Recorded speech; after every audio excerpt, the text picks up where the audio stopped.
Tadi kan kita sepakat ya bahwa kompulsi itu dilakukan dengan aturan tertentu ya, Iya, dalam betul. kutip ritual ya. Nah, jadi supaya pasti nggak ada kuman, mungkin saja dia ketika sabun, dia harus pastikan semua sela jarinya kena sabun. Mungkin dicek 2 kali ya.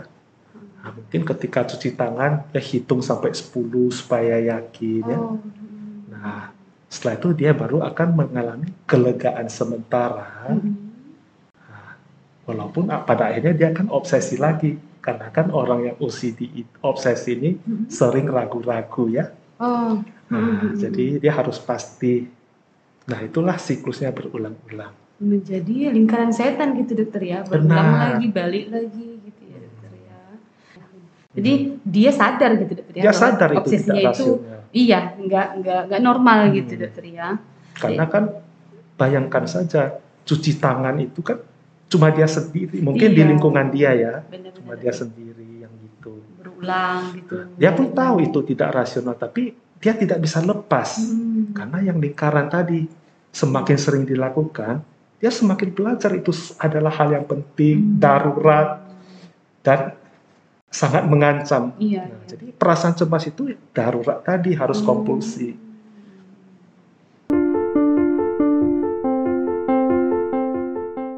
Assalamualaikum warahmatullahi wabarakatuh. Salam sejahtera, salam sehat jiwa.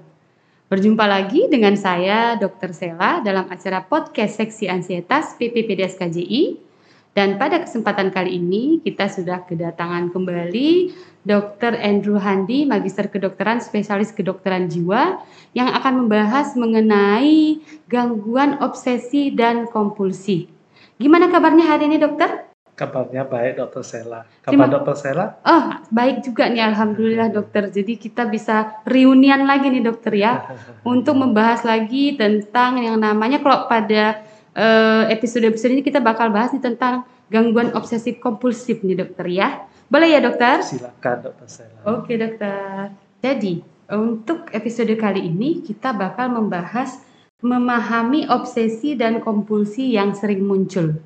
Jadi ini dokter, sebelumnya nih dokter, apa sih perbedaan mendasar antara obsesi dengan kompulsif nih dokter? Ya, terima kasih Dr. Sela. Nah, jadi sebelum kita bahas perbedaan antara obsesi dan kompulsi, ada baiknya kita tahu dulu apa definisi obsesi dan apa definisi dari kompulsi ya.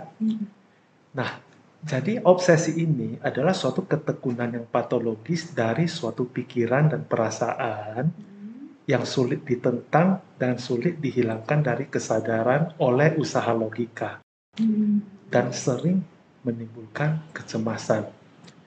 Nah, sedangkan kompulsi itu adalah ketekunan yang patologis untuk melakukan suatu impuls yang jika ditahan bisa mengakibatkan kecemasan. Nah, jadi biasanya itu kompulsi itu dilakukan menurut aturan tertentu yang kita kenal sebagai ritual ya, yang tanpa akhir dan biasanya dilakukan untuk mencegah hal buruk di masa depan. Nah, jadi kalau ditanya perbedaannya ini secara sederhana ya. Obsesi itu adalah pikiran yang mengganggu, tidak diinginkan, berlebihan ya, yang terjadi berulang-ulang dan menimbulkan kecemasan. Sedangkan kompulsi itu kan biasanya merupakan respon dari obsesi ya. Nah, jadi dia adalah perilaku berulang-ulang yang dilakukan dengan tujuan untuk mengurangi kecemasan. Ini dokter, kalau dibahas lebih lanjut nih dokter, jadi kan ada tahapan-tahapannya nih dokter ya. Berarti awalnya kecemasan dulu, kemudian obsesi, kompulsi, baru ada kelegaan sementara atau bagaimana nih dokter? Tahapannya nih dokter. Jadi kita harus ingat dulu ya, orang obsesi ini dia sangat takut akan ketidakpastian. Ya. Nah, ketidakpastian bukan semua ketidakpastian ya, tapi ketidakpastian itu akan hal-hal tertentu. Misalnya bisa satu atau lebih dari yang saya sebutkan ya. Misalnya kan ada obsesi kebersihan ya. Nah, dia itu biasa perilaku kompulsinya itu ya mencuci tangan berulang-ulang ya. Lalu ada juga namanya obsesi simetris atau harus rapi. Jadi Hmm. benda itu semua harus rapi, Iya, benar-benar. sampai derajatnya harus pas 90 derajat, dicek Iya. ulang-ulang Oh. kompulsinya ya. Nah, lalu ada juga yang checking, Mhm. misalnya mengecek pintu berulang-ulang ya. Nah, ada juga yang takut berdosa ya. Misal jadi dia biasanya bisa berdoa minta maaf sampai berulang-ulang kompulsinya ya. Nah, lalu ada juga yang seksual ya, mohon maaf, ada juga yang takut menyakiti orang, ada yang magical thinking ya, ada yang takut terjadi sesuatu pada orang yang disayangi ya. Jadi banyak jenisnya ya. Nah, tapi ini nggak kita bahas sekarang ya. Nah, kita kembali lagi tadi kan kita katakan orang obsesi ini kan sangat takut akan ketidakpastian ya, akan satu atau lebih dari ranah-ranah yang saya sebutkan ya. Selain itu orang obsesi ini juga sangat takut merasa tidak nyaman, takut merasakan sensasi gak nyaman. Nah, jadi ketika orang obsesi ini akan timbul perasaan tidak nyaman, akan timbul kecemasan. Nah, karena dia ingin menghilangkan kecemasannya, dia terpaksa ya, bukan karena dia suka ya, dia terpaksa melakukan kompulsi untuk mendapatkan kelegaan sementara. Karena kenapa sementara? Karena dia akan obsesi lagi dan kompulsi lagi. Ya. Mungkin saya kasih contoh ya, supaya lebih mudah dimengerti ya. Iya, benar. Contohnya tentang kebersihan ya. Nah, biasanya orang normal cuci tangan sekali kan sudah selesai. Cukup ya. gitu dokter ya. Nah, kalau orang obsesi ini setelah selesai cuci tangan sekali akan timbul keraguan. Apakah tangan saya sudah bersih belum? Dia kan mau kepastian kan? Iya, benar-benar. Nah, jadi ketika dia mulai ragu, dia jadi berpikir, bagaimana kalau ada kuman? Bagaimana kalau kuman ini membuat saya sakit atau membuat keluarga saya sakit? Sehingga sampai sakit parah, harus opname. Nah, akhirnya timbul kecemasan. Nah, untuk mengurangi kecemasan itu dia terpaksa harus ulang cuci tangan. Nah, tadi kan kita sepakat ya bahwa kompulsi itu dilakukan dengan aturan tertentu ya, dalam kutip ritual ya. Nah, jadi supaya pasti nggak ada kuman, mungkin saja dia ketika sabun, dia harus pastikan semua sela jarinya kena sabun. Mungkin dicek 2 kali ya. Nah, mungkin ketika cuci tangan, dia hitung sampai 10 supaya yakin ya. Nah, setelah itu dia baru akan mengalami kelegaan sementara. Nah, walaupun pada akhirnya dia akan obsesi lagi. Karena kan orang yang OCD, obsesi ini sering ragu-ragu ya. Nah, jadi dia harus pasti. Nah, itulah siklusnya berulang-ulang. Menjadi lingkaran setan gitu dokter ya, berulang lagi, balik lagi gitu ya dokter ya. Jadi dokter, gejala obsesif kompulsif ini apa ada pencetusnya dokter? Misalnya nih saya sebagai penderita, ada nggak pencetus ketika saya tuh tiba-tiba timbul lagi gejalanya gitu dokter? Tentu ada ya. Pencetusnya bisa karena stres, trauma, cemas, dan lain-lain ya. Mungkin saya berikan contoh lah supaya lebih mudah ya. Iya, betul. Nah, misalnya seseorang itu dia nonton TV, nonton berita ya. Dia di berita tersebut dikatakan di kota X ya. Nah, ada rumah kemalingan karena pintunya lupa dikunci. Nah, ya, semenjak ke-trigger sama berita itu, ya akhirnya dia jadi ada timbul pikiran obsesi. Nah, jangan-jangan tadi belum dikunci pintunya. Nah, bagaimana kalau tiba-tiba ada yang masuk, ngambil barang-barang berharga, atau bahkan jangan-jangan bisa melukai orang rumah kan? Nah, jadi akhirnya karena kecemasan itulah dia terpaksa harus mengecek ulang. Lega sementara, tadi, nanti obsesi lagi, cemas lagi, cek lagi, lega ya. Lingkaran setan seperti yang dokter Sela bilang. Iya, berulang gitu dokter ya. Tapi kok ada juga dokter nih ada kadang-kadang mereda gejalanya, kemudian nanti memburuk, kemudian hilang lagi. Itu kenapa ya dokter bisa terjadi hal-hal seperti itu dokter? Ini pendataan bagus lah ya. kenapa bisa memburuk, rendah. Jadi begini ya, ketika seseorang mengalami obsesi dan mengalami perasaan tidak nyaman dan kecemasan, dia dihadapkan pada dua pilihan. Apakah dia mau melakukan kompulsi untuk merasakan kelegaan sementara, atau dia belajar rela mengalami ketidakpastian, atau rela mengalami perasaan tidak nyaman. Nah, kita yang pertama dulu ya. Yang bagaimana kalau dia lakukan kompulsi sehingga dia lega sementara. Nah, jadi ada bagian otak kita yang namanya hipokampus, dia fungsinya itu untuk menyimpan informasi. Nah, jadi ketika informasi yang disimpan itu, ketika orang obsesi dan segera melakukan kompulsi, maka kan kemudian bagian otak itu akan belajar bahwa obsesi ini merupakan hal yang penting dan darurat karena langsung dikerjakan ya. Nah, lalu kan ketika melakukan kompulsi kan ada kelegaan sementara ya. Jadi biasanya ketika orang berhasil lolos dari ancaman baru bisa merasa lega kan. Iya benar. Nah, pada akhirnya bagian otak itu juga akan belajar bahwa obsesi ini adalah suatu ancaman. Nah, jadi lama-lama otak itu jadi belajar bahwa obsesi itu sangat penting, darurat untuk dilakukan, merupakan suatu ancaman yang besar, ya. Sehingga pada akhirnya obsesinya itu bisa lebih mendalam. Artinya apa? Karena kan dia sudah belajar bahwa itu adalah ancaman, maka dia akan berpikir ulang, karena ini ancaman yang besar untuk dia. Misalnya yang mencuci tangan tadi ya, apakah selama ini mencuci tangan saya sudah betul? Apakah itu menjamin 100% bebas kuman? Langsung dia berpikir, oh, jangan-jangan selama ini kan kuku saya belum diperiksa. Nah, pada akhirnya dia timbul kecemasan, sehingga aturan yang dibuat untuk kompulsi itu lebih rumit. Ya, dia yang tadinya hanya cek sela jari, sekarang sela-sela kuku semua dicek satu-satu. Gitu ya, dokter ya. Lalu biasanya bilas 10 kali, sekarang 20 kali ya. Nah, itu semakin lama semakin parah. Nah, walaupun dia lega sementara, karena kan orang obsesi ini kan ragu-ragu. Iya, benar. Akhirnya dia obsesi lagi.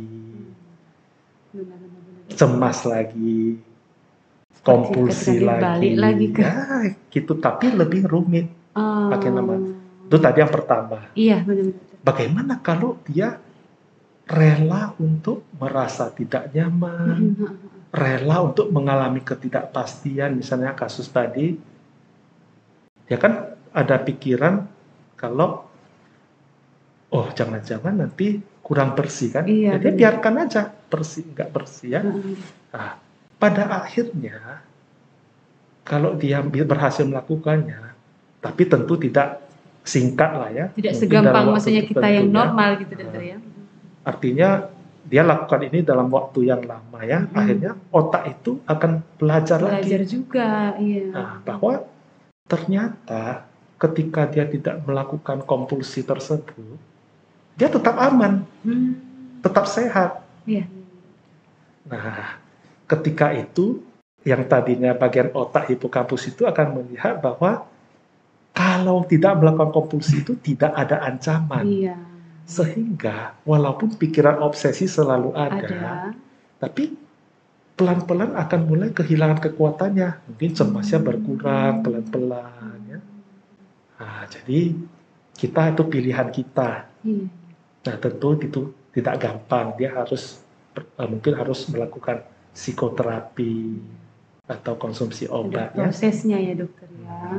Jadi bisa saja memang kalau tanpa bantuan terapi itu bisa nggak dokter pasien gangguan obsesif kompulsif ini tidak melakukan obsesinya tadi menjadi kompulsi gitu tanpa bantuan terapi gitu dokter? Ya kalau dia mungkin dia ada kerelaan yang sangat kuat untuk mengalami ketidakpastian dan kerelaan yang sangat kuat untuk merasa tidak nyaman, ya ada peluang. Bisa saja ya dokter ya. Berarti seseorang tuh maksudnya bisa saja dia berniat saya nggak mau nih terlalu mengiyakan obsesi saya gitu. Bisa saja ya dokter ya. Jadi begini ya, kita kadang-kadang sulit juga mengatakan kepada orang obsesi, ini pikiran kamu nggak rasional, ini nggak benar. Dia akan menjawab, saya juga tahu itu nggak rasional. Tapi ada perasaan tidak nyaman yang hanya bisa hilang dengan kompulsi. Dia juga tahu itu nggak rasional. Nah, jadi itu tidak mudah ya. Mungkin ya karena kenyataan dia sudah obsesi kompulsi, berarti kenyataan dia sudah sering melakukannya sampai akhirnya dia cari kita ya, atau meminta bantuan profesional kesehatan jiwa lainnya ya. Jadi dia sadar gitu dokter ya. Dia sadar itu tidak rasional. Iya, nggak normal gitu dokter ya. Karena kan bayangkan saja cuci tangan itu kan cuma dia sendiri, mungkin di lingkungan dia ya, cuma dia sendiri yang gitu. Berulang gitu. Dia pun tahu itu tidak rasional, tapi dia tidak bisa lepas karena yang lingkaran tadi semakin sering dilakukan, dia semakin belajar itu adalah hal yang penting, darurat dan sangat mengancam. Jadi perasaan cemas itu darurat tadi, harus kompulsi. Memang perlu proses, perlu bantuan juga dokter ya, untuk mengurangi gejala-gejala ini. Dokter. Benar. Jadi bicara tentang gejala nih dokter, saya pernah membaca bahwa orang gangguan obsesif kompulsif ini bisa ada gejala tik nih dokter, baik dia tiknya motorik atau vokal. Apa iya memang dokter? Jadi tik itu adalah gerakan yang tiba-tiba tanpa bisa dikontrol. Ya kalau gerakan tadi ya motorik ya, bisa juga berupa suara ya. Contohnya misalnya tik suara itu misalnya tapi nggak bisa disadari ya.